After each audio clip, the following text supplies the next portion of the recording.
আসসালামু আলাইকুম প্রিয় বন্ধুরা, কেমন আছেন আপনারা?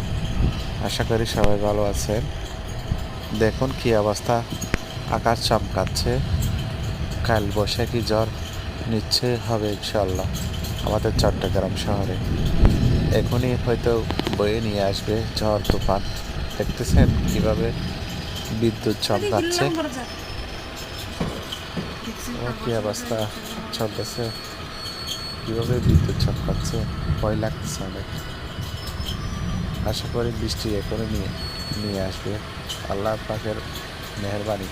অনেকদিন বৃষ্টি হচ্ছে না চট্টগ্রাম শহরে। দোয়া করতেছি সবার সবাইকে আল্লাহ পাক যেন আরামদায়ক বাতাস দেয়। আলহামদুলিল্লাহ, সবাই দোয়া রাখবেন। আসসালামু আলাইকুম।